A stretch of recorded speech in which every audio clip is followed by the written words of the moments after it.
Hey, what's going on, Facebook? I come to do a video today, and look who I got with me, my wife. And we're gonna be talking about 3 major keys for a successful marriage. From what we learned so far in our marriage after 2 years.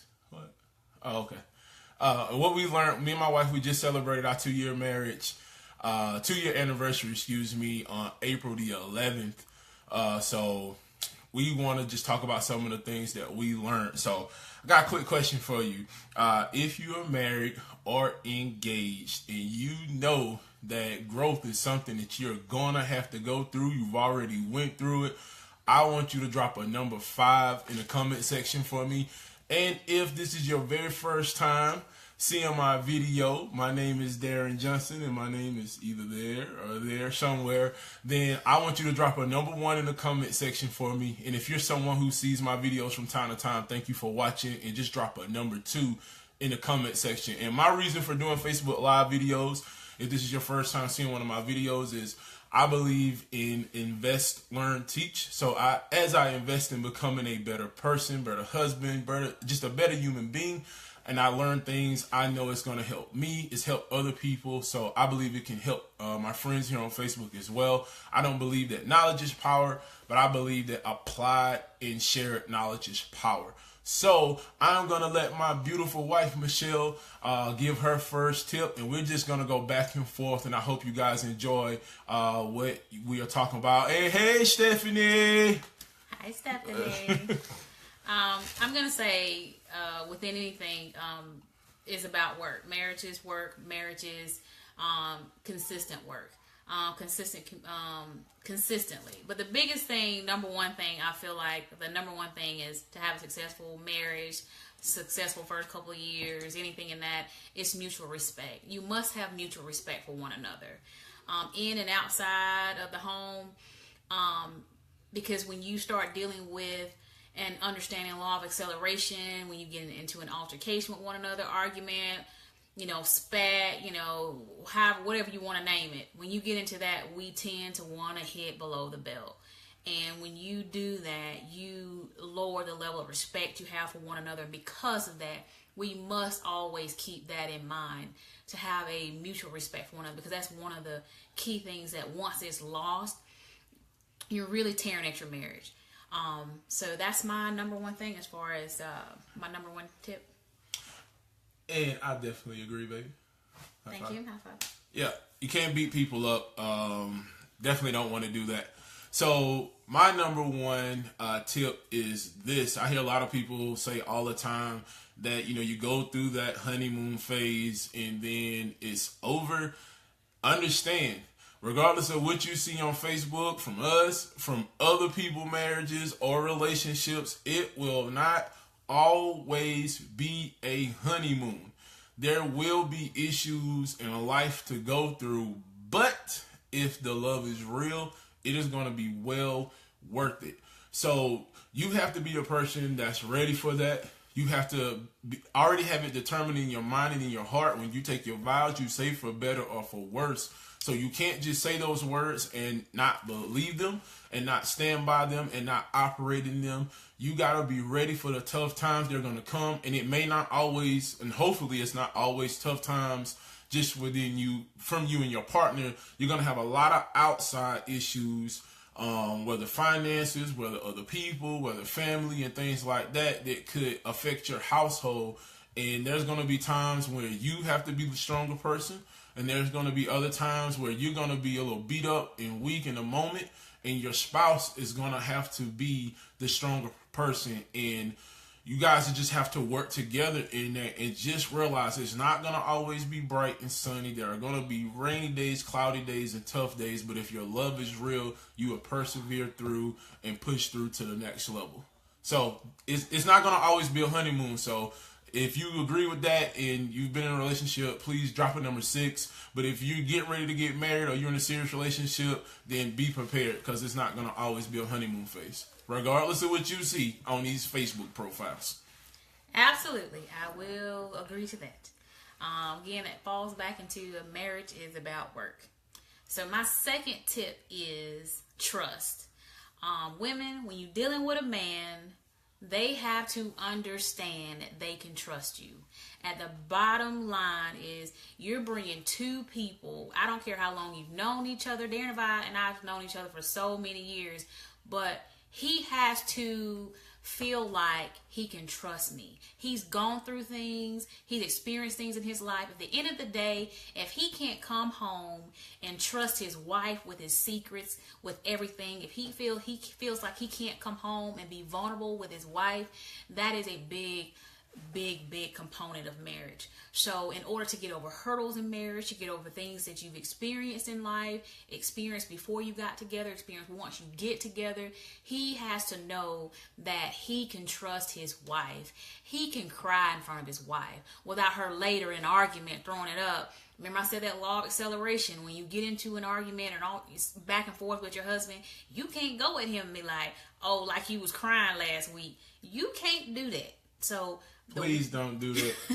The number two, you have to know, your husband has to know that he can trust you, women, ladies out there, especially my black women. I'm sorry, I'm going to have to go there for about quick 10 seconds.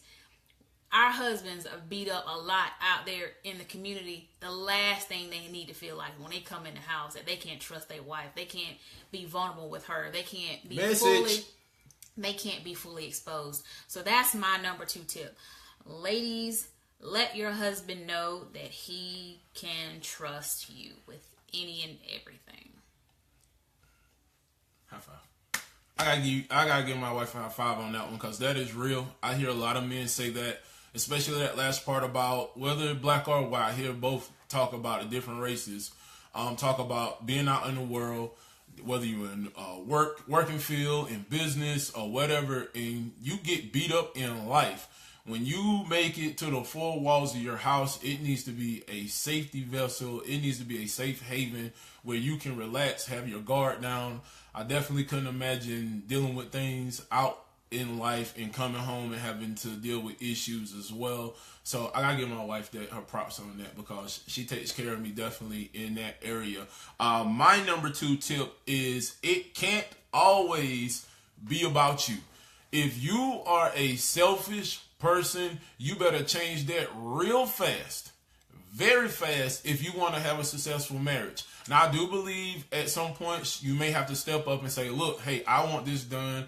I want this way. Look, I just want it that way. But that can't be you every single day. That can't be you on a regular basis. You have to pick and choose your, I guess I could say battles, but hopefully it's not always necessarily a battle. But you have to pick and choose when you're going to step up and say, look, I need this day or this situation to be about me right now. But you can't be like that all the time. You have to be a selfless person. You have to be a giver. You have to be a nurturer. And I think that's one of the reasons that me and my wife have a great relationship in marriage, is because we're both givers. We both come home. We both do what we need to do. Sometimes it may get a little out of whack, and when it does, we just step up and voice to one another. And I guess another quick tip is communication. I didn't have that one, but we talk to one another. Don't let it go too long without saying something if it's an issue. But it can't always be about you. You got to have it in your mind and in your heart and in your head that, hey, this marriage is about us. You see my wife, sometimes if you're friends with her, tag Team Us 3. It used to be Team Us. Well, you have to be a part of a team. And part of a marriage is you signed up for a team. So guess what? You become a team when you decide to get married. And everyone knows there is no I in team. Absolutely. So, and you always see my wife now put Team Us 3 because of me, her, and Gabriel, or little G.I. Joe, if you know him by that name. So it won't always get to be about you. Don't worry. If you have a loving partner and you put them first, trust me, they're going to come back and make sure that you get your time in situations where the time and situation can be focused on you. But if you're a giver, it'll work out. So just understand it can't always be about you. All right. So my last big tip, and it is a compound. So double for your pleasure, communication and intimacy. Okay, that is a big component of marriage. And one of my really good friends, Jennifer Coaxum, always says 3 crowns of marriage: finance, romance, and communication. When those things are out of whack, guess what? We got issues. Houston, we have a problem. So communication and intimacy, not especially just that intimacy part. So especially romance. So especially not communicating about just issues, things going on in the house, things are going on within your marriage, but communicating about the intimacy part of your marriage. Because when you're dealing with, let's say, any type of anything, especially in an argument, you got to keep in mind that you got to stick to the original emotion. So when you're communicating about something that you're not pleased with, or some things are going on between you and your husband, stick to the original emotion. Why are you upset right then? I don't want you to go outside of that emotion, get into another song. Well, remember last week when you didn't wash the dishes? Well, if I'm upset about you not taking the trash out, why am I talking about the dishes? Okay? Well, you didn't give me none last week. Let's be real. Well, if this is what we're talking about, so if we're talking about intimacy, be able to communicate. That's the big thing, guys. Communicate what your desires are. And women, I'm going to be just real transparent. Being a new mom, you trying to get it right, you trying to do everything, things get out of balance. Your body hormones go all up and down, but at the end of the day, it's your duty. Okay? And that you don't want to use the word duty, but you know what rhyme with duty. But it's something that you have to do as being in marriage. That's something that you have to understand, that in order to love, and if you really love one another, and if you really value one another, is being able to communicate on every level possible. Communicate everything, because I'm gonna tell you, I'm gonna do this quote real quick, and I'm gonna wrap up because I know we're on a time limit. I can always talk. But Fawn Weaver made this statement, and if you don't know her, look her up. Love her to death. A lot of these tips that I've read, and it's about us, our growth, and being able to, we work through everything and imploring knowledge in ourselves, going outside, looking for knowledge on everything. So not just finance and things like that, but your household, your marriage, things that you would like. But anyway, Fawn Weaver said, when you take care of your marriage outside of the bedroom, it will take care of itself inside the bedroom. So when you do, men, as a woman, let me go and drop it on you.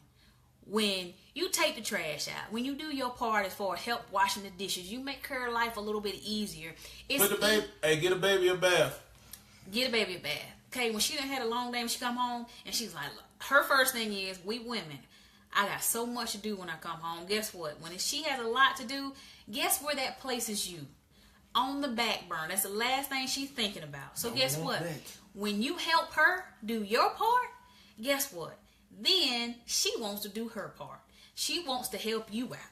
So if she wants to help you out and it be an enjoyable experience of us doing what we have to do as wives, that's part of a man doing his part. So being able to communicate. And women, in order for him to get to that, he has to be able to communicate with you. So be open, be transparent, and grow together. Continue to grow. Hey, DZ, I see you, baby. Hey. So I got the last point, and this last point is never, ever, ever, ever in your marriage at no point stop dating your spouse. We like to date. Yes, go on dates. Give the kids to moms, grandpas, aunties, whoever. Stephanie. I'm just having fun. But get the kids to whoever they need to go to and go on a date. People laugh at me all the time when I say this. It may be a little embarrassing. I promise I'm not going to embarrass us. But I won't pass gas in front of my wife. And I haven't done it maybe once or twice in the entire time we've been together, whether dating or married.